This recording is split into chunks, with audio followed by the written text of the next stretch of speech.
Hi hello welcome to our channel. నేను మ్యూసిరి. ఈరోజు మనం చెప్పుకోబోయే కథ ఇష్టమైన సకుడా పార్ట్ 93. ఆలస్యం చేయకుండా కథలోకి వెళ్ళిపోదాం. ఎందుకు తిన్నావు? అస్సలు బాలేదు కదా అని అడిగింది పెదవి ముందుకు పెట్టి. చిన్నప్పటి నుంచి చూస్తుంది కదా అతన్ని. నచ్చకపోతే మొహం మీదే చెప్పేస్తాడు. ముట్టుకోను కూడా ముట్టుకోడు.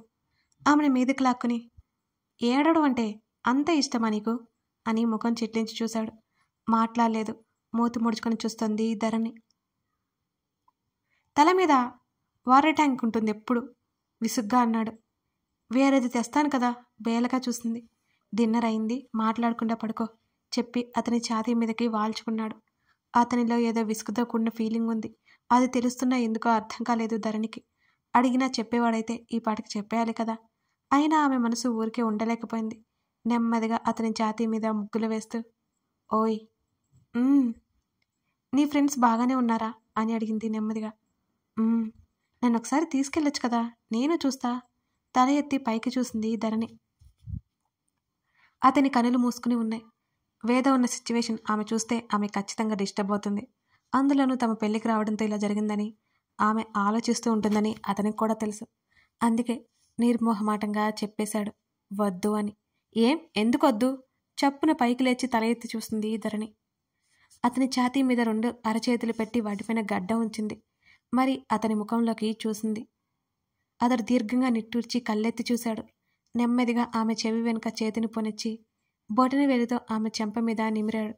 ఇంకా పూర్తిగా సెట్ అవ్వలేదు వాళ్ళు, అప్పుడు తీసుకెళ్తాను చాలా మృదువుగా సమాధానం ఇచ్చాడు ధరణికి. బాగానే ఉన్నారు కదా? ఇంకా ఆమెకి అనుమానం పోలేదు. అవునన్నట్టు కళ్ళార్పాడు. ఇప్పుడు అమృత కూడా అంకుల్ వాళ్ళతో వెళ్ళిపోయింది కదా. అమృత క్షేమంగా ఉంటుందని నిశ్చింత ఆమె కళ్ళల్లో స్పష్టంగా కనపడుతోంది. ఆమె పెదవుల మీద చిరునవ్వు కారణం కూడా అదే అని అతడికి తెలుసు. హా అన్నాడు. మరి ఇవాళ అంత ఎక్కడికి వెళ్ళిపోయావు? అందులోనూ ఏకంగా డ్రెస్సే మార్చవచ్చావు అనుమానంగా చూసింది ధరణి. ఏంటి డౌటా? మరెందుకు అన్నిసార్లు అడుగుతున్నావు అని అడిగాడు గగన్. ఊరికే తెలుసుకుందామని. పెదవులు బిగించి తనకి ఇంకా ఆన్సర్ రాలేదన్నట్టు మాట్లాడుతుంటే అతని పెదవులు విచ్చుకున్నాయి. చెప్పాను కదా జ్యూస్ పడిందని ఆమెనే చూస్తూ చెప్పాడు అతను. నాకు తెలియకుండా మరో అమ్మాయి అంటూ అతని వాడి చూపులకి మాటలాపేసి, నిద్రొస్తుందా పడుకో అంటూ లేవబోతుంటే లాగి పక్కన పడేశాడు. ఆమె చుట్టూ చేయేసి తన దగ్గరికి లాక్కున్నాడు గగన్. సరిగ్గా వినిపించలేదు, మళ్ళీ చెప్పు అడుగుతూనే ఆమె శరీరం మీద అతని వేళ్ళని ప్రయాణింపజేస్తుంటే కళ్ళు మూసేసుకుంది. ఆమె సమక్షంలో మిగతా విషయాలు కాసేపు గుర్తులేవు అతనికి. ఏం లేదు ఊరికే అంటూ తడబడింది ధరణి. మరో అని ఏదో అన్నా.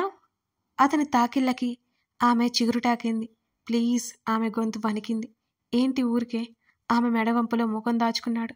అతని మీసాల్లో గుచ్చుకుంటుంటే గిలిగింతలు పుట్టినట్టు అనిపించి ఆమె పెదవులు విచ్చుకున్నాయి. ఇష్టంగా అతని చెంప మీద చేయి వేసి, నాకు తెలియకుండా మరో అమ్మాయి మరో ఇల్లు అంటూ కిలకిలా నవ్వేసింది. ఆమె మెడవంపులో అతనిచ్చిన గుర్తుకి కీచుగా అరిచి ఉలిక్కిపాటుగా దూరం జరగబోతే జరగనివ్వలేదు అతను. జోక్ చేశా అంటూ ఉక్కిరి బిక్కిరి చేస్తున్నా అతని పెదవుల మాయకు గొంతు తడారిపోయింది. ఇంకో ఇల్లు ఇంకో అమ్మాయి ఉంది, ఏం చేస్తావిప్పుడు అని అడిగాడు అతను. నిన్నేదో చేసే ధైర్యం నాకెక్కడిది? ధరణి మూతి తిప్పింది. ఆమె చేతివేళ్ళని తన చేతివేళ్ల మధ్య బంధించి ఆమె చేతిని అతను ముద్దు పెట్టుకున్నాడు. గమనిస్తోంది అతని ఆ చిన్న చిన్న పనులని. మనం వైజాగ్ వెళ్దామా అని అడిగింది చాలా హుషారుగా ధరణి. ఎందుకు? మీ అత్త రమ్మన్నది మూతి ముడుచుకుని చెప్పింది. లేదు నాకు వీలు పడదు. ఎందుకు? ఇప్పుడు ఫ్రీ అయ్యావుగా. మాటల్లో చూపించకపోయినా సరే నిరుత్సాహం కళ్ళల్లో స్పష్టంగా కనబడుతోంది.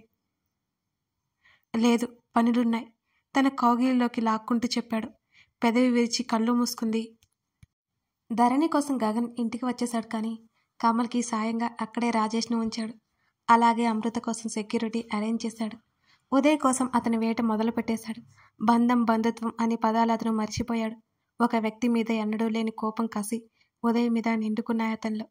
తనకి అన్నయ్య అనే విషయం ఏమాత్రం గుర్తులేదు. ఉదయాన్నే నిద్రలేచి పతిజాడకై కళ్ళు పరికించి చూసింది ధరణి. ఆమె కనులు అతని రూపాన్ని నోచుకోలేదు. ఆవలించుకుంటూ బెడ్ దిగి బాల్కనీలోకి చూసింది. కనిపించలేదు అతను. బెడ్ సరిచేసి అలాగే బయటకు వచ్చేసింది. పాకెట్లో ఉన్న మొబైల్ తీసి టైం చూసింది. 7 గంటలు దాటిపోయింది. ఎన్నడూ లేనిది ఇంతసేపు పడుకుందేంటి తను? మెట్ల వైపుకు వెళ్ళిపోతున్న ఆమెకి లివింగ్ ఏరియాలో మాటలు వినిపిస్తున్నాయి. తల తిప్పి చూసిన ధరణికి కంటపడిన దృశ్యం చూసి ఆమె పెదవులు విచ్చుకున్నాయి. నెమ్మదిగా ఆ దృశ్యాన్ని తన ఫోన్లోనే బంధించేసింది ధరణి. ఆమె అడుగులు అటువైపు పడ్డాయి. పూర్తిగా కార్పెట్ మీద కింద కూర్చుని తల్లి ఒడిలో తలపెట్టుకుని తల వెనక్కి వాల్చి కళ్ళు మూసుకుని తల్లితో ఏదో మాట్లాడుతున్నాడు గగన్. కొడుకు తలని మర్దిస్తూ కొడుకు మాటలు వింటూ అప్పుడప్పుడు ఏదో బదిలిస్తోంది మాలవిక. దూరం నుంచే వారిద్దరికీ మెడికల్ విరిచింది ధరణి. తల్లి కొడుకులకి ఎప్పుడూ సీక్రెట్లే. అరే తను ఒకటి ఉందని గుర్తులేదు వీళ్ళకి, లేపొచ్చు కదా. ధరణి రాక చూసి మాలవిక ఏదో మాట్లాడబోతుంటే ధరణి పెదవుల మీద వేలి పెట్టి మాట్లాడొద్దన్నట్టు తల అడ్డంగా ఊపింది. గగన్ కళ్ళు మూసుకుని అలాగే ఉన్నాడు. నెమ్మదిగా అతని నుదురు మీద చెయ్యేసి పక్కన కూర్చుంది ధరణి. మాలవిక నవ్వుతూ చూసింది ఇద్దరిని. అప్పటి వరకు మామూలుగా ఉన్న అతని కనుబొమ్మలు ముడివేశాడు. ఆమె స్పర్శ ఆ మాత్రం అతనికి తెలియకుండా ఉంటుందా? కానీ గమనించినట్టు ఊరుకున్నాడు. ధరణి మూతి తిప్పి చేయి వెనక్కి తీసుకుంది. మాలవిక భుజం మీద తల వాల్చి అతన్నే చూస్తోంది. అతని విశాలమైన ఫాలభాగం, అతను కలిసిన కనుబొమ్మలు, పొడవాటి ముక్కు, అలా అలా ఆమె చూపులు అతని మొహాన్ని తడుముతూనే ఉన్నాయి. చూసే కొద్దీ చూడాలనిపిస్తోంది. వెళ్ళి ఫ్రెష్ అయ్యిరా గగన్, ఎక్కడికో వెళ్ళాలి అన్నా. మాలవిక కొడుకు జుట్టు సరిచేస్తూ అంది. నేను రాగానే మీరు మాట్లాపేశారు. ధరణి ఇద్దరి వంక అలకగా చూసింది. నోరు ముయ్యవే, నీ దగ్గర దాచే సీక్రెట్లు ఏముంటాయి? మాలవిక కసిరింది. ఏమో, మీరు మాట్లాడుకున్నవి నాకే తెలుసు. మళ్ళీ ఫస్ట్ నుంచి మాట్లాడుకోండి, నేను వింటా. ఆమె మాటలకి మాలవిక నవ్వింది. అదేదో మీ ఇద్దరే మాట్లాడుకోండి, మీ మావయ్య వాకింగ్ నుంచి వచ్చేసి ఉంటారు అంటూ కొడుకు తల్లిని సున్నితంగా ధరణి కాళ్ళ మీద పెట్టి వెళ్ళిపోయింది. అతను ఇంకా కళ్ళు తెరవకపోవడంతో ధరణి తల కాస్త కిందకు వంచి అతని ముఖంలో ముఖం పెట్టి చూసింది. ఆమె ఊపిరి వెచ్చగా అతని నుదురును తాకగానే ఆమె దగ్గరగా వచ్చిందని అర్థమై ఆమె మెడ చుట్టూ చెయ్యేసి దగ్గరికి లాక్కున్నాడు గగన్. ఆమె పెదవులు అతని నుదుటిన ముద్దాడితే ఆమె నుదురు అతని పెదవులను తాకింది. అబ్బా నొప్పి! అలా వంచడంతో ధరణి అరిచింది. ఆమెను వదిలేసి లేచి నిలబడి ఒళ్ళు విరుచుకున్నాడు గగన్. ఎలాగైనా అమృత దగ్గరికి వెళ్ళాలి, అతన్ని బ్రతిమాలుకోవాలి. అలాగే చేతులు పైకెత్తి ముడిచి బాడీని అటు ఇటు కదిలిస్తూ గదిలోకి నడుస్తుంటే అతని వెంట పరుగులాంటి నడకతో బయలుదేరింది. నేను నీతో పాటు వస్తాను అంది. ఎక్కడికి అని అడిగాడు. ఆఫీస్. మొబైల్ చెక్ చేస్తూ ఆమె వైపు కళ్ళు తిప్పి చూశాడు. అతని పెదవి చిరునవ్వు అలా మెరిసి మాయమైపోయింది. రానన్నావు అన్నాడు. ఇవాళ ఒక్కరోజే, ఊరికే అలా వస్తాను, చూడాలిగా తెలివిగా అంది ధరణి. ఆమె చాలా ఆతృతగా చూస్తోంది అతని వంక. వద్దు అన్నాడు. అతను చెప్పేసి వెళ్ళిపోతుంటే పరిగెత్తి అతనికి ఎదురుగా వెళ్ళి నిలబడింది ధరణి. ఎందుకు వద్దు? నిన్నసలు డిస్టర్బ్ చేయను, ఊరికే ఆఫీస్ చూస్తాను. అతను వస్తుంటే వెనక్కి వెనక్కి అడుగులు వేసాగింది ధరణి. వెనక్కి గోడ తగిలేలా ఉండడంతో గబుక్కున చెయ్యడ్డు పెట్టాడు అతను. చూసుకో ముందు. అప్పటికీ కంగారుగా చూస్తున్నా ఆమె రెక్క పట్టుకుని పక్కకు తప్పించి వాష్రూమ్ వైపుకి నడిచాడు గగన్. అతను వచ్చే వరకు బయటే అటు ఇటు పచార్లు చేస్తోంది ధరణి.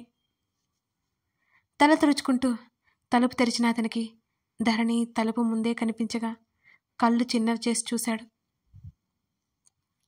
ఏంటన్నట్టు అతను కనుబొమ్మలు ముడివేసి చూస్తుంటే బ్రేక్ఫాస్ట్కి నీకేం కావాలో అత్తకు చెబుదామని చూస్తున్నా.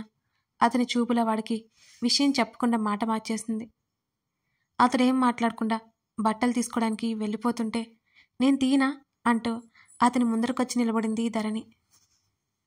ఆమె ముంజేతను పట్టుకుని పక్కనే ఉన్న గోడకి లాక్ చేసి ఏంటి నీ బాధ అడుగుతూనే కళ్ళు చిన్నవి చేసి ఆమె దగ్గరగా జరిగాడు గగన్. తల అడ్డంగా ఊపింది ధరణి. చెప్పు, పర్లేదు. ఆమె మీదకు జరిగినట్టుగా బట్టలు తీసుకుంటున్నాడు అతను. అతను మరింత దగ్గరగా రావడంతో ముఖం తిప్పుకొని కళ్ళు గట్టిగా మూసుకుంది ధరణి. అతని ఛాతీ ఆమె చెంపకు తగులుతోంది. ఊపిరి బిగబట్టి రెండు అరచేతులు అతనికి అడ్డుపెట్టింది. అతను కాస్త వెనక్కి జరగగానే ఊపిరి పీల్చుకుంది. అతడు కళ్ళెగరేయడంతో ఏమీ జరగనట్టు, ఏమీ లేదన్నట్టు అడ్డంగా తలాడించింది. అతనికి ఏదో ఫోన్ కాల్ రావడంతో ఆమె నుంచి దూరం జరిగాడు. ధరణి ముఖాన్ని విసుగ్గా పెట్టుకుని అతనితో మాట్లాడాలన్నట్టు చూస్తూ కూర్చుంది ఆమె. ఆమె చూస్తుండగానే అతను రెడీ అయిపోయి, టేక్ కేర్, నాకు తెలియకుండా బయటకు వెళ్ళొద్దు అని చెప్పేసి ఆమె ఎడమ కణత మీద ముద్దు పెట్టుకుని వదిలి బయటకు నడిచాడు. నిరుత్సాహంగా ఫీల్ అయింది ధరణి. శృతి రాకతో అమృత దుఃఖం గట్టుదగిన గోదారైంది. విషయం ఏంటో శృతికి తెలియదు. అమృత చెప్పట్లేదు. అయినా సరే అమృత క్షేమంగా ఉంది అని సంతోషంగా ఉంది శృతి. అమృత లగేజ్ కోసం శృతితో పాటు అమృత పేరెంట్స్ బయలుదేరారు. ఆ రోజు ఎలాగైనా అమృతని తీసుకెళ్ళిపోవాలని ఉన్నారు వాళ్ళు బలంగా.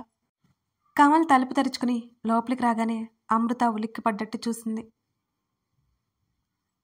అతని అడుగులు సమీపిస్తుంటే ఆమె కనులు నెమ్మదిగా నేలకి వాలిపోయాయి. కమల్తో పాటే రాజేష్ పక్కనే ఉన్నాడు. బయట ఉంటాను, మాట్లాడిరా. రాజేష్ నెమ్మదిగా తలుపు వేసి వెళ్ళిపోయాడు. కమల్ ఒక్కొక్క అడుగు వేసుకుంటూ అమృత బెడ్ దగ్గరికి చేరాడు. ఆమె పక్కనే కూర్చున్నాడు ఎదురుగా. అమృత తల ఎత్తి చూడట్లేదు. అసలు తన ముందు ఎవరూ లేనట్టు, తను ఒంటరిగా గదిలో ఉన్నట్టు మౌనంగా ఏటో చూస్తుండిపోయింది. ఆమె చేతిని అందుకోబోతుంటే వెనక్కి లాగింది. దెబ్బతిన్న పక్షిలా చూశాడు కమల్ ఆమె వంక. ఈసారి కాస్త బలవంతంగానే ఆమె చేతిని తన చేతుల్లోకి తీసుకున్నాడు కమల్. ఎందుకు నా నుంచి తప్పించుకుంటున్నావు అమృత? అతని కంఠం మరింత గంభీరంగా మారిపోయింది ఆ క్షణం. అమ్మూ, అతని మెత్తగా పిలిచే అతని స్వరం ఇప్పుడు కోపాన్ని సంతరించుకుంది. ఆమె నోటి నుంచి శబ్దం రాని ఓ నిట్టూర్పు వెలువడింది. మీ నుంచి తప్పించుకోవాల్సిన అవసరం నాకేంటి కమల్ అంటూ కళ్ళు తిప్పి చూసింది అమృత. సరే, నువ్వు తప్పించుకోవట్లేదు, నమ్మేస్తున్నాను. నా ప్రపోజల్ ఏం చేశావు? ఆమె ప్రవర్తన అనుమానం తెప్పిస్తుంటే సూటిగా అడిగేశాడు కమల్. అప్పుడు నువ్వు నాకు నచ్చేవాడివి కమల్, ఇప్పుడు నచ్చట్లేదు. ఎందుకో మనిద్దరికీ సెట్ కాదనిపిస్తోంది. ఆమె నుంచి అలాంటి మాటలు ముందే వింటాడని గ్రహించాడేమో. బహుశా అతనిలో ఆశ్చర్యం లేదు. నైస్, ఇంత అందంగా అబద్ధాలు చెప్పడం ఎక్కడ నేర్చుకున్నావు అమృత? కళ్ళు చిన్నవి చేసి ఆమెను చూశాడు కమల్. టక్కున కళ్ళు దించేసుకుంది అమృత. ఆమె లోపల నుంచి తన్నుకొస్తున్న తడబాటుని కష్టంగా అణిచిపెడుతోంది. ఇందులో అబద్ధమే ఉంది కమల్. నిజంగానే మిమ్మల్ని పెళ్లి చేసుకోవాలని ఉద్దేశం నాకు లేదు. ఆమె ఎంతో భారంగా ఆ మాటలు అనగలిగింది. ఆమె కళ్ళల్లో సన్నటి నీటిపొర వస్తుంటే ముఖం తిప్పుకొని దాన్ని అతని కంట పన్నివ్వకుండా చేసింది. ఓహ్ రియల్లీ? అతని స్వరం వెటకార, బాధ, ఏదో విరక్తి కలిసినట్టుంది. అమృత అతని వైపు చూడలేదు, మాట్లాడలేదు. నువ్వేదో చెప్తే నమ్మేసి వదిలేస్తానని అనుకోకు అమృత. నువ్వు దాచే ఆ నిజం ఇవాళ కాకపోయినా రేపైనా నాకు తెలుస్తోంది. అప్పటి వరకు ఎదురు చూస్తాను. ఆ మాటలతో అతని మీద ప్రేమ రెట్టింపైపోయింది అమృతకి. అతని గుండెల మీద వాలిపోయి వెక్కి వెక్కి ఏడవాలనిపిస్తోంది. అతని ఓదార్పు తనకి కావాలనిపిస్తోంది. లేదు లేదు, ఇలా జరగకూడదు. అతనికి ఎప్పటికీ తెలియకూడదు. అతను మంచివాడు, తనకు తెలుసు. పొరపాటున కూడా తన్ని అసహ్యించుకుంటే తను భరించలేదు. అయినా తను ఇప్పుడు ఎంగిలైపోయింది. వద్దు వద్దు, అతని జీవితంలో తన ప్రమేయం వద్దే వద్దు. వాడిపోయి ఉన్న అమృత ముఖం చూస్తూ ఉండబట్టలేకపోయాడు కమల్. నీ మీద కోపం కూడా రావట్లేదు అమృత, చెప్పొచ్చు కదా నాతో ఒకే ఒక్క మాట. నీ మనసులో ఏముందో చెప్పే. అతను అత్యంత దీనంగా అడుగుతుంటే అమృతకి ఆ క్షణమే అంత చెప్పాలనిపిస్తుంది. అంతలోనే ఏదో ఆమెను ఆపేసింది. ఆమె నుంచి ఎంతకీ సమాధానం రాలేదు కమల్కి. అమృత చేతిని వెనక్కి తీసుకోబోతుంటే, నిన్ను ముట్టుకోవాలి అనే అర్హత కూడా నేను కోల్పోయాననుకుంటా అంటూ ఆమె చేతిని నెమ్మదిగా వదిలాడు కమల్. ఆ మాట నేరుగా ఆమె గుండెల్లో శూలమై గుచ్చుకుంది. అయినా సరే ఆమె హృదయం ఆ బాధని ఓర్చుకుంది. కథ కొనసాగుతోంది. లైక్ చేయడం, కామెంట్ చేయడం, షేర్ చేయడం మర్చిపోకండి. రోజు చెప్పే మాట అయినా ఇవన్నీ మనకి చాలా అవసరం. సబ్స్క్రైబ్ చేసుకోండి ఫ్రెండ్స్. Thank you.